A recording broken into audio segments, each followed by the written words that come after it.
ngarang da che lai mo na viret chu ta phammi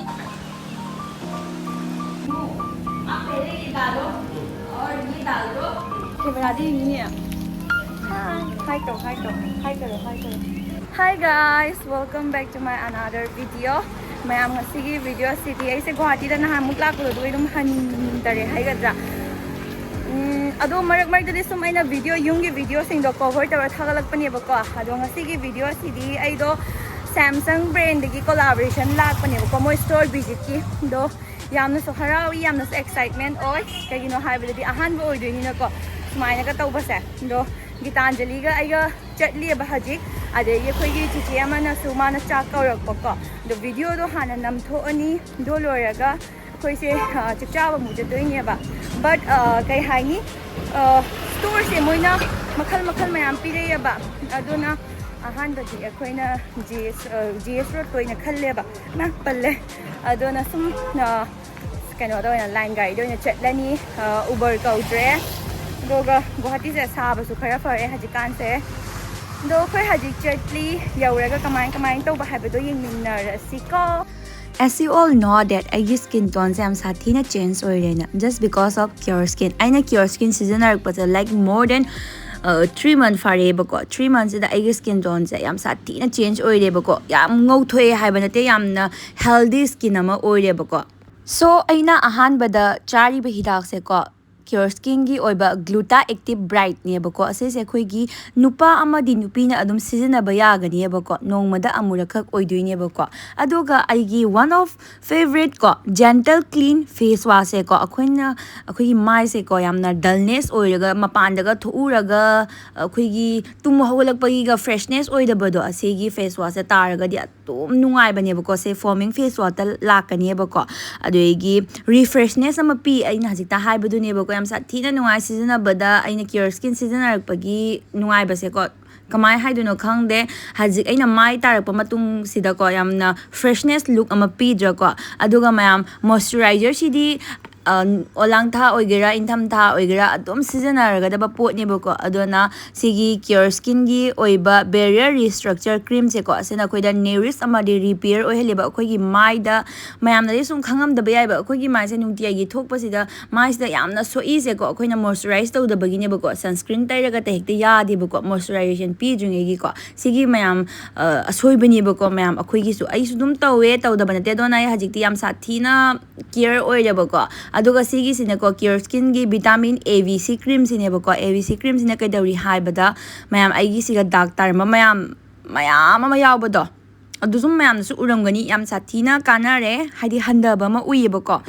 And one of my favorite CureSkin gi oiba mineral day sunscreen ko yam sathina phaba sunscreen ni aina si tani season ai se moi gi se SPF 30 da lakani PA na plus da lakani abako aduga mayam sigi sunscreen se ko yamna lightweight oiraga yam sathina nungai ba sunscreen do oyebako sigi sunscreen se both spectrum protection ju oyebako adu mayam sum changes se uramgadi mayam na sungsoi shoidana aigi skin tone sida adugi na sunscreen thalo raba matung da su ko aduna nungai CureSkin je ai personal skincare routine ana sum seasonal ko kagino aibadi engona sathina kana rabani na aidi dum season ta bani ko as you can see aigi skin tone je hana yamna dull orambani ko mayam sum video the difference orangani ko se kayum haidi changes amani bako adu yongo ai skin tone ga sam sathina glow oil ko ngowi haiba nate bako ko ina pame se glow oil bane bako aduna mayam ai CureSkin se sum use tawi aduna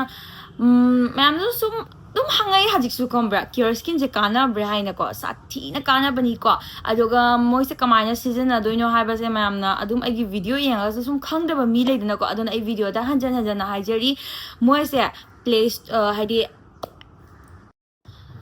app mobile store degi download to biro matung da CureSkin app se do mayam na skin ja ahan bit analyze to duine ba ko mayam gi skin tone se karino karano ha be do mayam na kai seasonaramba hana adu do mogi dermatologist na loi puna ma check up tawraga mayam gi oiva special oiva kits ama sema ga pirane ba ko kits to sema piraga mayam na sum mayam gi mafam da sum kamaya season adoino su harakane ba aiga mana doire hanya yam na toina su hange ba ko aiga skin tone ga mayam ga se mana bra ba suman mana dena ko aduna mayam gi di tongana lakani aigina tongana ma laktoi ni asongina tongana ma laktoi ne ko mayam gi friend ga su kishu manaroi ba aduga mayam ko hoi mayam na tongana learning haragadi add to cart tawraga moigi asigi screen recording thol se asmana dum add to cart tawraga sum leiba su kashum kai de khudung cha bani ko leiba gi su ko aduga mayam delivery service yam thuna lak pra kan haraga ko punamak ta thuna lakani only 4 to 5 days muko changani ba ko aduga mayam gi mafam na nungai ba worry am na kaino Aigi coupon code sizinaragadi ma'am gi mafam da amuk hena 100 rupees off legani ba ko do ma'am CureSkin se amurak tang di sizinaraga yengbiu yam amurak tang na te ko ina haise haidi sizinaraga yengbiu adum sizinaraga leningani aidi haji CureSkin tani ko sizinai se etek topak product amta sizinadre kayum sizinadre kayin haidi aingon da chanare na aina chanabado aingon da tawduni na ko ado ma'am ai haji amta lo shalugi ke kayin haidi ai skin care di loire kam khatang khara phajana ba tawrugi ge ba ko phabudi phajara ga su ka do ma'am CureSkin se ai description da link hapchar me ge ma'am chalaga download tawshan biro ko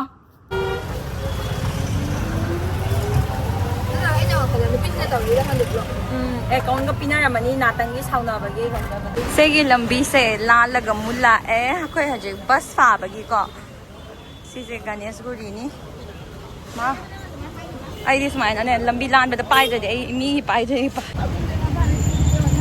oi bus la lo ada papa bus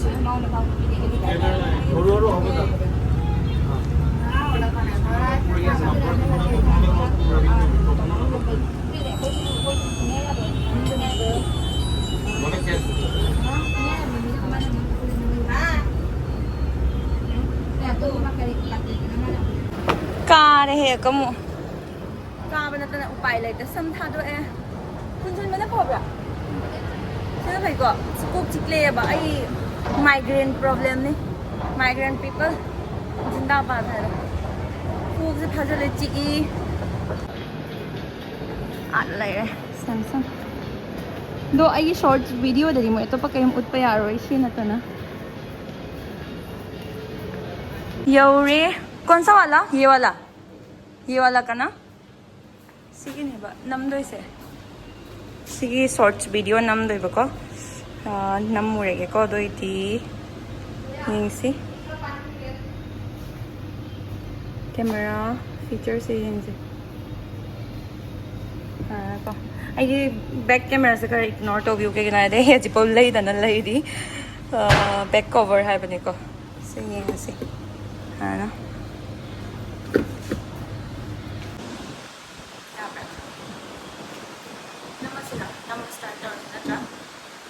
Ano yung tangak ko na sila ni? Say, mapagin naman na dyan. Start up. Kaya, Jason, Pwede po al-trial lang. Ha? Al-trial ako yung yan. Al-trial ako. Tingnan eh. Oh, stop na yun. नहीं भैया रुको हाँ मैं एक चीज बोलती हूँ आप पहले ये डालो और ये डाल दो और मुझे मतलब थैंक यू बोल दो मैं ऐसे ही यूँ करके चली जाऊंगी होगा हाँ क्या 160 ba ito naman yung ito wala 160 doon daw ro o to daw siya ra khoi lore haji mini show am da chang ge daw ba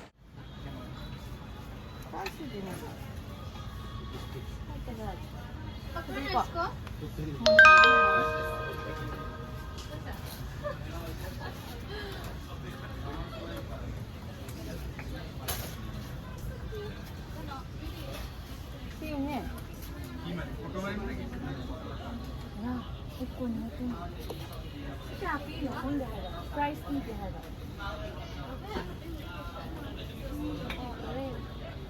कई है ये मोई एल्गोरिथम है ब्रा कई है तौबनी आई मो मो कई नो देला कवर स्टोरी जंग का आई ngawani ai bang green color की ड्रेस को जामा तो आदे से ड्रेस है हम फसा जंग princess price ने क्या no बंगब्रा 10,000 ai pambana si do re kanam tawre pa jama das mana ka ai selore de lore de am phase hai phase jang pura princess siwana wow pa jama ngawre lening bana lore Phone na ba ikay de ba ma?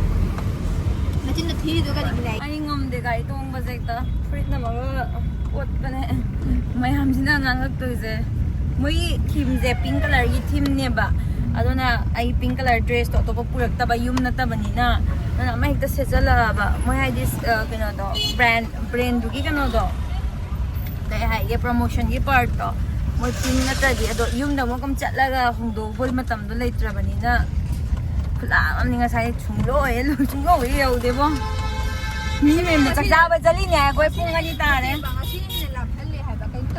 खंदे भैया location थोड़ा दूर नहीं जा रहा है क्या नहीं लोकेशन इधर वाला गली में जाइए गली तो नहीं इधर ही दिखता है हाँ गली जो अंदर में है थोड़ा वो वाला गली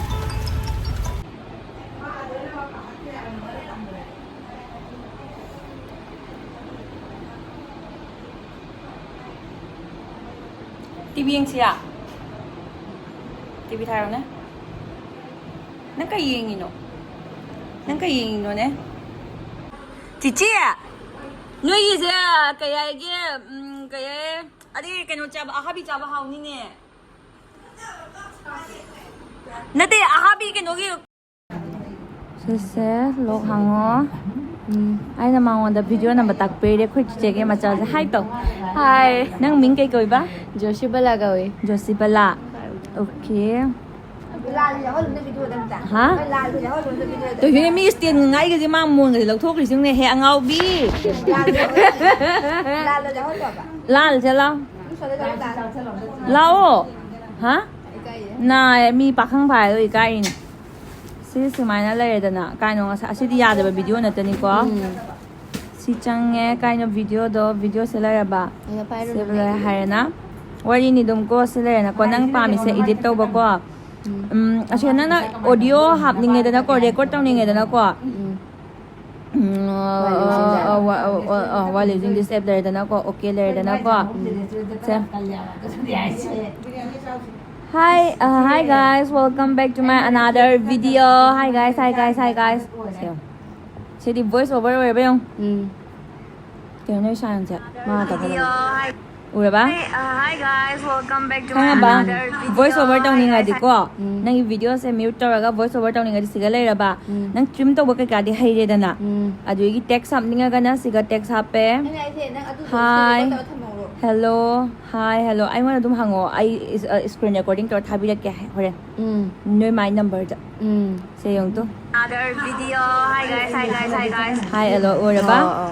Bab tara ba? Save tawani, explore tawani, save, explore tawani. Bab tara na. Angang sa YouTuber o handori na. Future YouTuber. Kaya nang maming do? Joshibala. Class ka kano? 10. Ay, 10 da. 10 da. Mayam ay sing do. Kaya na da. Kaya na din ko kaya tanang lubi ga dura ni daura niya nangangalay. Nangit na pani ka lay na tigat kini diyo. Mama, ano bi pra male? Male niya. Fazay ne. Asika de ado light su lak pare ado bisu phaza bani. Ay photo na mo. May ani thadi ra kasi ko Photo Ah, na hello. pero. Ah, Namo. yari ko. Ngarang da che lai mo na video chu ta phammi. Mayam, kano? Mayam Mayam ba lai che. Mayam jing ba lai video chu ta mo na bi ai mai no ka no phaza de. Say mo ko mo chan paro. Tam ko kita na ingon mo kamo.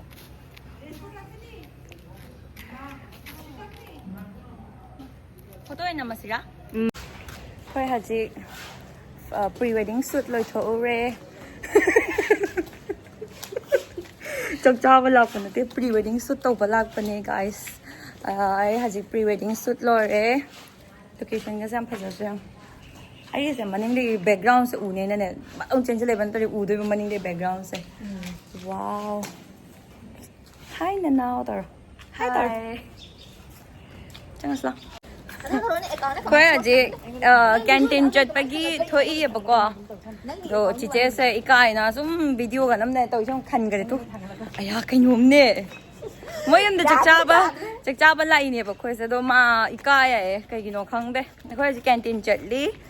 Canteen nei pot lai bagi ne ha na. Tu bai. Wari se am nungai di. Sai ma tan se phi khan ngai. ai tận lý bộ chị chia sẻ Anh sao đó anh nó thấy siêu. sớm lo Anh cháu gần không? mai ao hơn cả rồi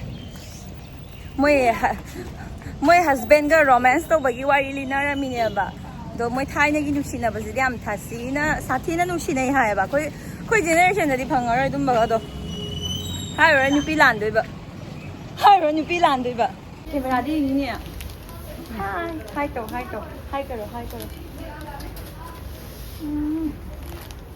yai nya ngang du kan kap ne pat ni ya ta la ta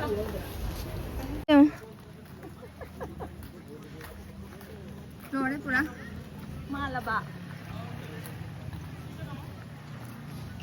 Em hay nín rồi. yam nung ngai ken tim da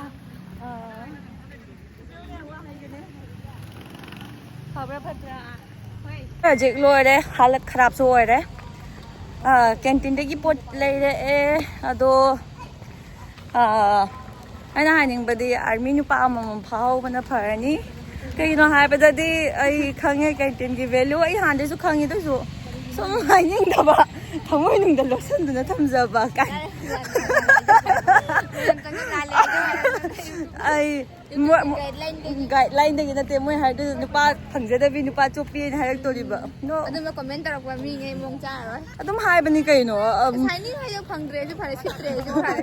na gi profit hai bi bani ai nai badi ai gi na te ko Phang dre ju phare sit dre ju phare. Ana ma. Di ba phang dre sit dre ju phare. ma kai mang ning ge be ma ha chị chế nó reel nằm ngoài anh này YouTube video xem mà hoài bà đôi cái này guys không nghe không được không nghe